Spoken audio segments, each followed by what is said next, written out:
Hey guys, and today I'm going to do my tips for round 4. Now I'm going to be a bit more conservative with my tipping, I guess from here on in, because I'm tipping a lot of upsets and it's just not quite happening, and it's upsetting me a bit, and it's also not making my tipping scoreboard look good, so yeah, I might take a bit more of a conservative approach and not tip so many upsets. So without further ado, I'll get to the tips for this round. So the first game of the round is Geelong up against Sydney at the SCG, and this surely will be an absolutely terrific contest. Both sides haven't lost a game yet. However, in saying that, Geelong have won the last 10 of the last 12 clashes against Sydney, and the last time these two sides played against each other it was at Simonds Stadium. Geelong won that contest by 34 points. And interestingly enough, that was the biggest score and the biggest margin Sydney lost by for the year. So the Cats scored 112 points and Sydney lost by 34 on that occasion. Whilst Geelong do have a great record against Sydney, I just can't get over their third quarter against North Melbourne last week, where they kicked 11 goals, and it just really shows that they could be a very dangerous side. And also, being at the SCG, that really gives the Swans the upper hand, because they don't lose too many games there. I think Sydney will be able to get the win in this game. I'm not one of those tipsters that think their team is unbeatable, and I don't always provide a biased tip, I guess. Unlike some supporters that may always tip their team, even though they know they more or less will probably lose. But yeah, no, I think Sydney I'll give Geelong a great chance to cause an upset, but I'm just going to tip Sydney by 3 points. The next game is Hawthorn up against Fremantle, and this has been played at Aurora Stadium. Hawthorn have been fantastic in recent weeks, finishing off some heavyweights of the competition, essentially thrashing Collingwood and West Coast by beyond 50 points. It's basically the most attacking side against the most defensive side, so it will certainly be interesting to see the scoreline by the end of the match. Hawthorn do seem to have Freo's measure at the moment. They've won 6 of the last 7 contests, and they do look, they don't mind playing against Fremantle. And I think Hawthorn will be too strong at home. I reckon they'll win by 35 points. Collingwood and Richmond are up next, and this shapes to be a huge match. Although Collingwood they do have a few injuries at the present time. They've got no Darren Jolly or Beams or Nick Maxwell, their captain, and also Luke Ball, and probably a few others too, but I still expect them to be highly competitive. The Pies haven't lost to Richmond since 2007, so they've had their number for about 6 years, nearly 6 years now. And on the last 5 occasions these two sides have played, Collingwood has won by an average of 62 points. The last time these two sides played, Collingwood sneaked home win by 21 points. And I do reckon Richmond are a good chance to win this game, and I reckon if they do, you would just about have to pencil them into your top 8. But I'm going to go with Collingwood to win this one. It's going to be a pretty close one. As I said, I'll give Richmond a great chance to win this one, but going with Collingwood by 12 points. The next game is the Bombers up against the Saints. I could not believe how good Essendon were after half-time against Freo last week, and how they managed to steal in was just unbelievable considering the circumstances that were present for them. This will be a fascinating affair, as Essendon have won 4 of the last 5 games against St Kilda, but the last time they played, St Kilda really had the Bombers going, winning by 71 points.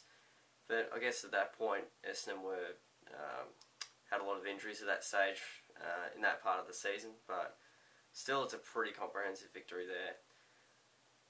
This is another game that could probably go either way. I'm going to go with the Bombers to win this one by 14 points. Gold Coast and Port are up at Metricon Stadium on the Saturday night, and this also shapes to be another very entertaining contest, as it could go either way. Port were terrific last week, defeating the favourite Crows in the showdown, and in the Q Clash, Gold Coast were just a bit stiff not to sneak a win. Brisbane got them by just 2 points.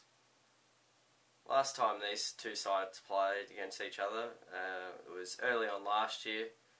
Port easily got the 4 points. They won by 48 points. And that was also at Metricon, if I didn't mention that. And that's generally where Gold Coast are pretty competitive. And these two sides have played each other twice, and whoever is the home team loses going. So that's something to keep in mind. Port are in brilliant form at the moment, and I think they can get the win on this occasion, even though it is at Metricon. But don't expect the Suns to go down without a fight, and you could give them every bit of a chance to cause an upset as well. But I'm going to go with Port to win by 8 points. Carlton head to Patterson Stadium without a win to take on West Coast, who have only won one game, which was against Melbourne. The last time these two sides played, West Coast just got home in the end to win by 10 points, and also West Coast have won the last 3 contests against Carlton, so they have the wood over them at the present time. Since it's at Patterson Stadium, it gives the Eagles a huge advantage with the crowd right behind them, and they're also back into some pretty good form, winning against Melbourne by 94 last week. They've also got such a dangerous forward line. They've got Mark LeCras back, which is great news for Eagles fans. And you've got Kennedy up forward, you've got Darling up forward, you've got Cox when he goes forward, and you've also got Hill. So some real talent on the forward line, and if they get going, the Eagles are going to be very tough to beat. West Coast should notch up their second win of the season. I'm going to go with West Coast by 22 points.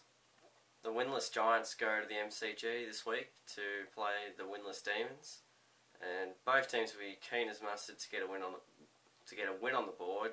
We'll hope it's not a draw. Melbourne have beaten GWS twice, and when they played the MCG last year, Melbourne won comprehensively by 78 points.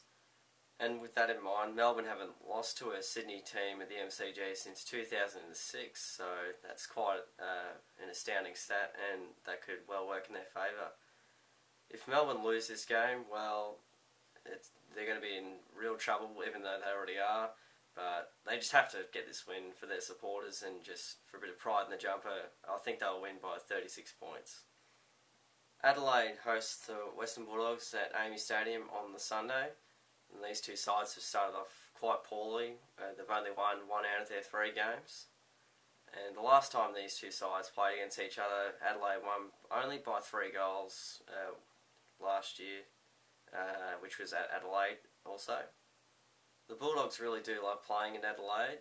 They've won 3 of their last 4 clashes when they've been there.